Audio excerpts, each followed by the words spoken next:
Om Shanti. Welcome to Masters of Change. Change is going to always come in our lives. Because anytime we decide to do something better with our lives, we will have to get into a position of discomfort because no change is comfortable until we settle in. Today we have a very special guest with us, Sister Valeriane from Switzerland.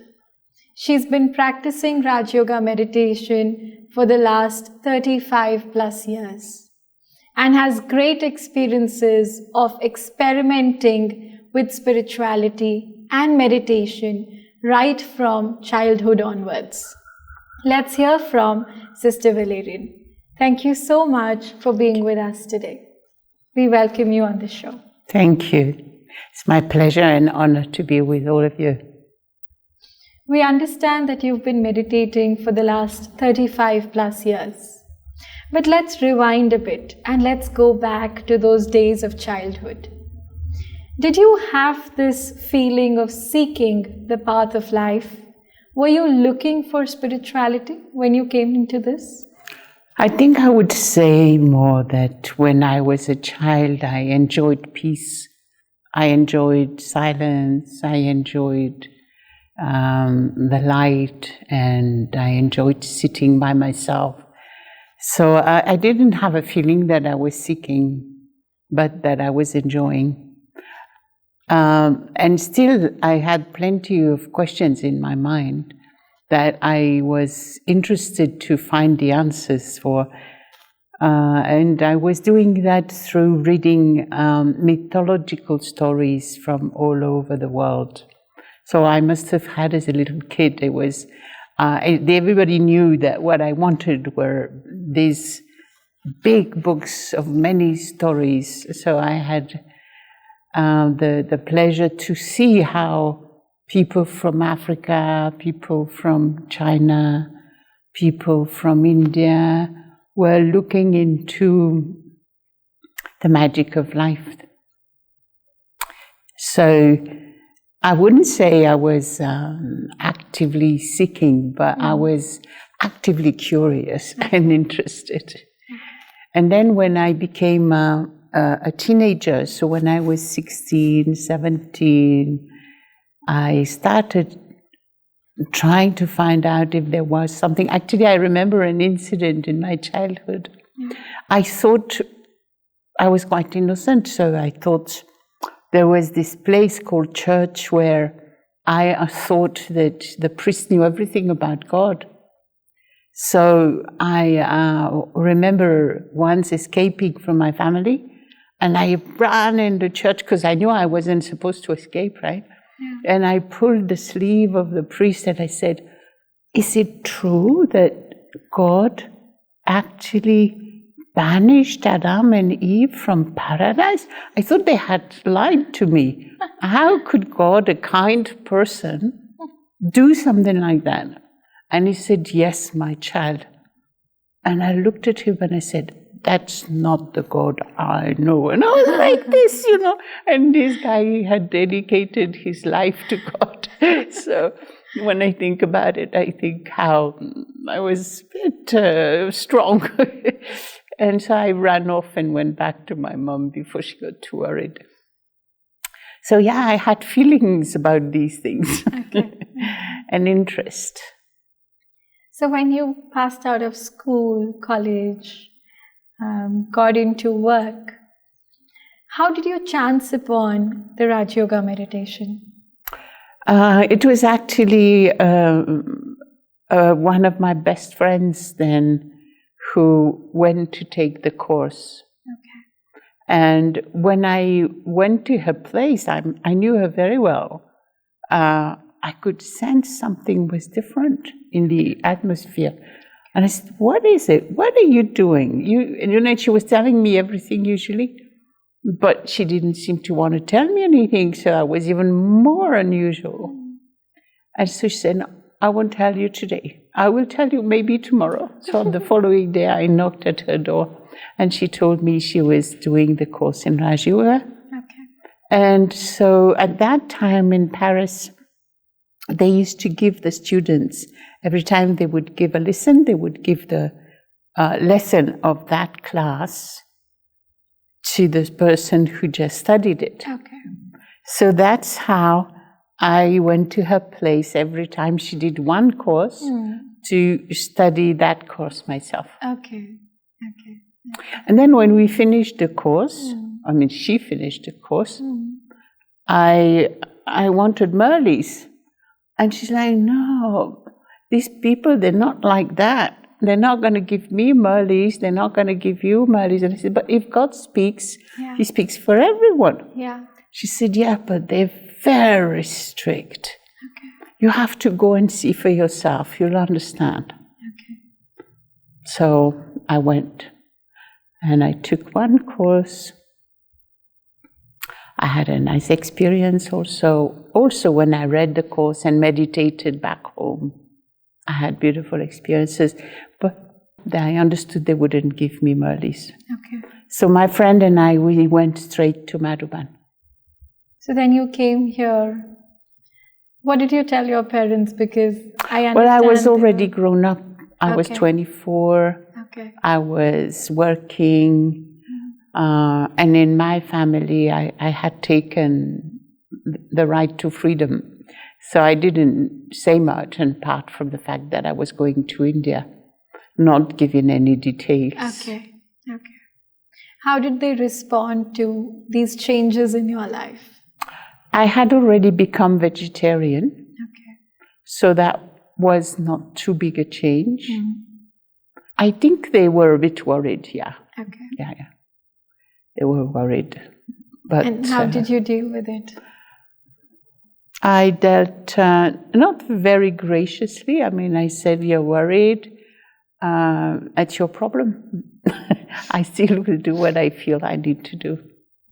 And I knew that I couldn't explain to them anything because there were people that didn't believe in God, didn't believe in the soul, didn't believe in many things like that. So I could speak about values, or I could speak about the freedom of the mind, or, there was ways in which I could speak of spirituality, but not like, in my case, I have friends who are Brahmins, but nobody from my family. Okay. How was the journey from there on? When you returned from Mount Tabo, how were things? Well, I had quite a few changes that I needed to put in place in my life, which I did. I started giving Gyan, also teaching people the meditation and the spiritual understanding. And I also worked as a juvenile delinquent educator. So I also tried to bring a little bit of that comfort and wisdom to the children I was working with. They were hard children, very hard. People who had gone through difficult childhoods. So with some of them, it did make a difference. A few of them really, it was an interesting time of, that work I started before I did the course. And I did this work because I wanted to make a difference in the world. I did this course, this work, and parallel I was studying Chinese medicine. And I felt it was a nice balance of helping people and getting more wisdom into myself, and also understanding how the body functions and how nature functions. And after 10 years altogether of working as an educator, I was a little bit burnt out, I suppose. We weren't using that terminology then, but I realized that, I wasn't really I mean, it was good I had done it. I was glad I was able to bring a bit of comfort and love and peace and wisdom to some of these people. Yeah. But I felt I had to do something else with my life. So it was a time when I came over to Madhuban, where Daddy Janki was here. Of course, I mean, all the daddies were here then, but also Didi Mohini was there. And Mohini Ben was saying how so many countries didn't have teachers. Yeah. There weren't any place or teachers to teach people in these countries. So that's when I surrendered in order to be able to go and serve as a teacher of spirituality. And in this time, my dad left the body, and my dad was living in Brazil. So I went to South America to take care of the things I had to take care of. And then in South America, there was a few countries that needed a teacher that didn't have one.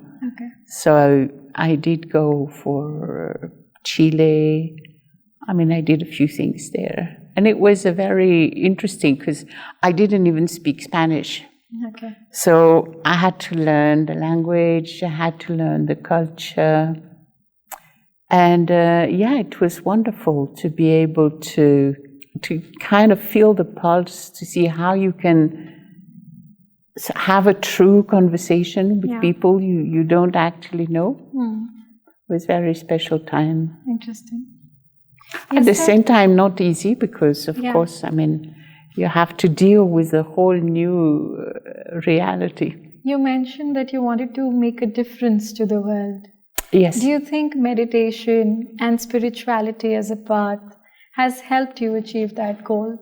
You see, there is the reality that you can see with these eyes and you can hear with these ears. And this reality is quite disconcerting and violent and is rather unsettling. But there is also the reality of the past, the present, and the future. There is also the reality of spirituality, like a different space altogether.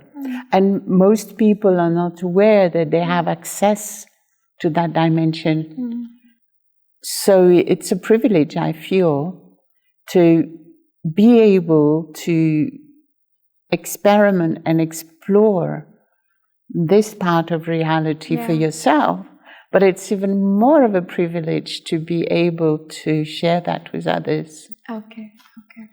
So traveling across the world to spread the knowledge, working with various kinds of people, meeting new students on a daily basis, I'm sure there is a need to build an instant connection when you meet people. Even if you don't know their language, you don't belong where they belong. How do you think meditation has helped you in the past to create these human connections? I think that when you are a meditator, you look at life with the eyes of eternity. I mean, partly, we're not there yet completely, but anyone you see, basically, you know that it's an eternal being acting through a physical instrument. And that therefore this individual is actually the spiritual energy. And that spiritual energy is eternal. So whether you know them or not physically, whether you share the same language, the same culture, or the same opinions, is irrelevant. They're still part of your family, in a sense, And I think that people catch that from you when you start looking at them this way. And therefore, there is like an easy connection that happens. But it depends also on their degree of sensitivity. and their degree of openness. Wonderful. So I understand from what you say that meditation can help us bring in world peace, because it can also help us unite as citizens of the same family. I think that meditation is, or meditation with spirituality is the only way we can bring world peace. But at the same time, I work with many NGOs, with many activists, with many different sorts of people doing their best to serve humanity. And they don't think that way. Yeah. So I kind of think about that in a sense that I believe that for myself. I believe that for them as well. But I respect everybody's journey and try to be as open as I can with where they're at, so that we can build bridges. Yeah. And usually people are really willing to build bridges of brotherhood, whether they think they would agree with you or not. You know, it's because they see that you are working in a direction of positivity. You're using your energy for something that is for the best, the way you understand it, at least. Yeah. So, yeah, it's a wonderful, I would say, opportunity, but also privilege when you start connecting with people at the level of their spirit. Yeah, I think world peace is, in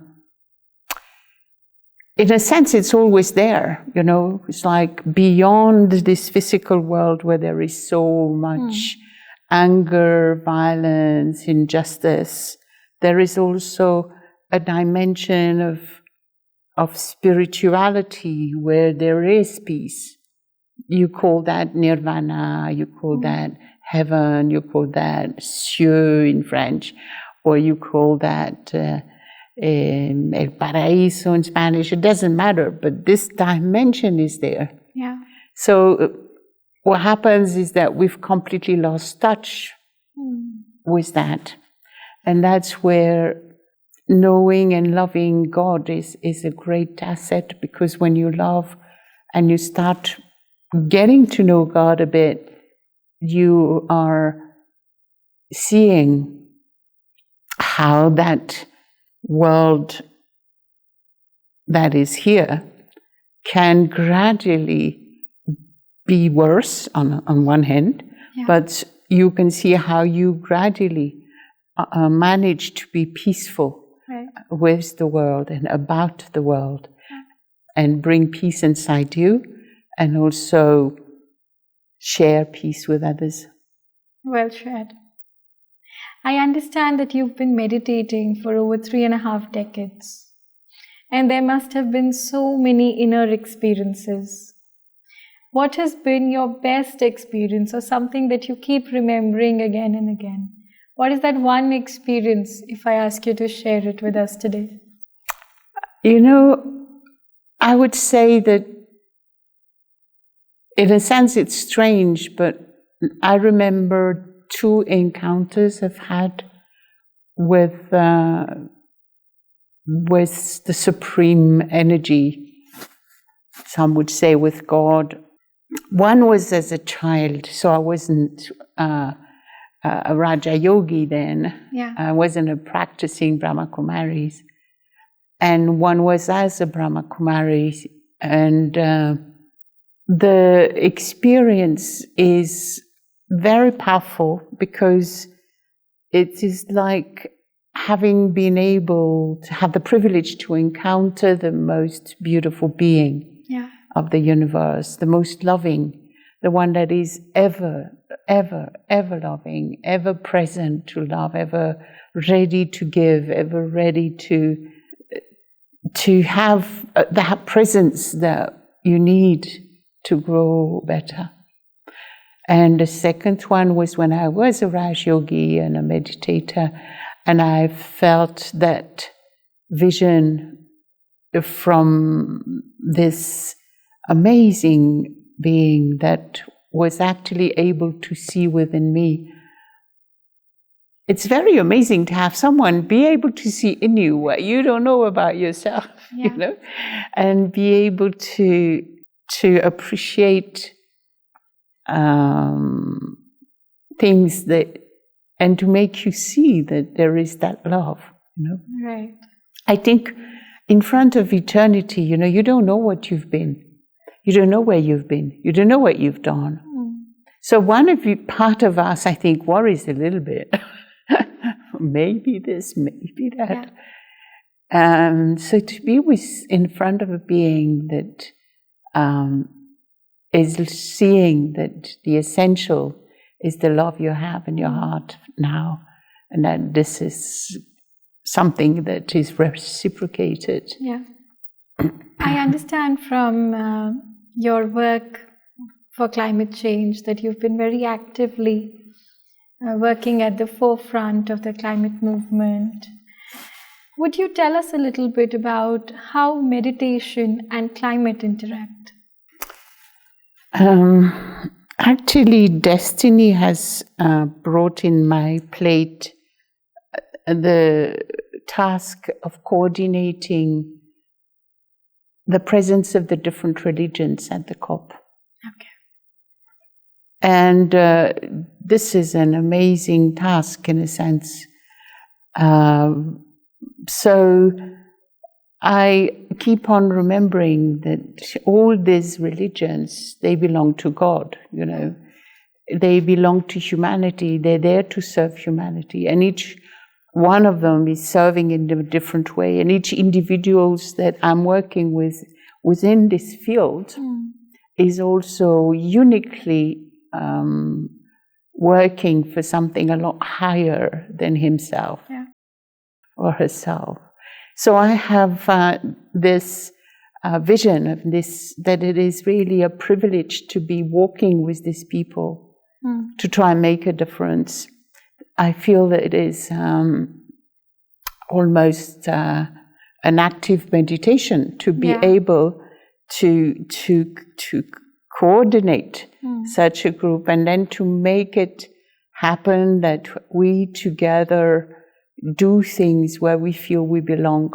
And I think this is something that has been an amazing gift, is to have had the feeling that these people feel they belong to this group because of this energy that has been put into the group.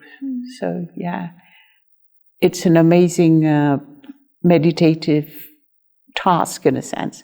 Okay. But then as Brahma Kumaris, our main message is that there is the impact of consciousness on climate change. When we first arrived at the climate change conferences and we were saying this, they were like, what are you speaking about? Consciousness and climate change. I still remember them reading and like, they couldn't believe what they were reading. And when we started talking to them, you know, telling them, of course, I mean, if people are doing this out of greed, it's a problem of consciousness. If there is no respect, that's a problem of consciousness. If there is no understanding of the importance of life and respecting Mother Nature, it is also a problem of consciousness. So we have a very beautiful message as BKs at the COP. Many people working within climate change might think it's not so relevant because it's very elevated message in a sense. But it is something that I think people do appreciate. And I think it's at the core of the movement. Allocation of funds or any kind of activism, any kind of mitigation activities, nothing would be as useful as a shift of consciousness. Exactly. Because why we have come to this point is because we lost our consciousness. Well, we've not lost it, but we've allowed it to become poor. Yeah, it's diluted completely. Yeah. So, and also we've been trying to keep some spaces where people can replenish, meditate, be in silence, So we've also worked in trying to get these spaces where the people who really sometimes heartbroken because so many decisions that should be taken aren't taken, that it is something very demanding for the soul, for the heart, for the person to be facing. Moving forward, can I request you to take us through a short meditation experience by way of a commentary where we connect meditation with nature? I would love to do that. Actually, for my own sanity, this is something I had to do because the COPs were so frustrating and I've been going to maybe 12 or 13 or 14 of them. Okay. And so in between, I started thinking, okay, what could I do that I feel is totally relevant and uplifting? Yeah. So let's do that. Yes. So I invite you to sit down comfortably, and I invite you to be aware of your breath. The air that you're breathing is a gift of Mother Earth. It's a gift of the plants that have created the oxygen in the night. And it is also a gift of other people who've been breathing in and out the same air for thousands of years. In silence, I accept the gift of the nectar of the breath of life with my heart open, and I fill it with peace when I breathe it out, so that the next people breathing it in have a chance to experience this amazing gift.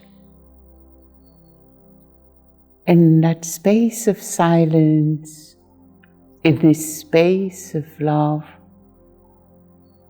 looking within, I can see the magic of nature all around us.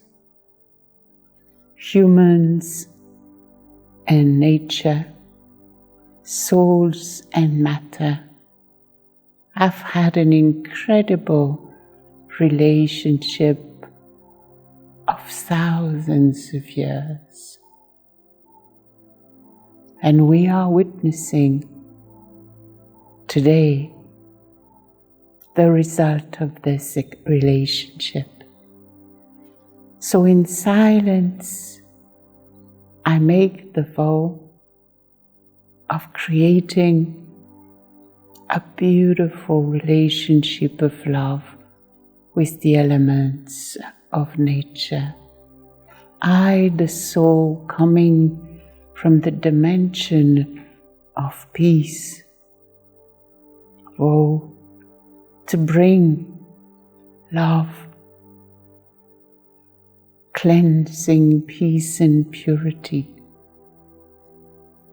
beautiful bliss and light to this physical world, filling in the elements of nature and all the souls alive on our planet with the sense of spiritual wonder. The beauty of the Supreme Soul trickles into my heart, and I share that.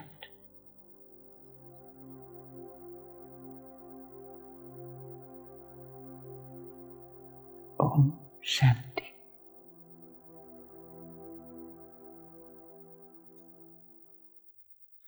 Thank you. Thank you for inviting me.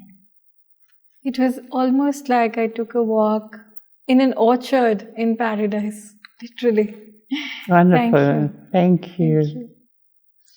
To all our viewers, we've just been through a beautiful experience of how meditation and nature interact. Sister has also shared with us various experiments of meditation that she has done. And along with me, I'm sure even you have taken a number of lessons from today's episode. Thank you so much for being with us. Thank you, Sister. Thank Om you. Shanti. Om Shanti.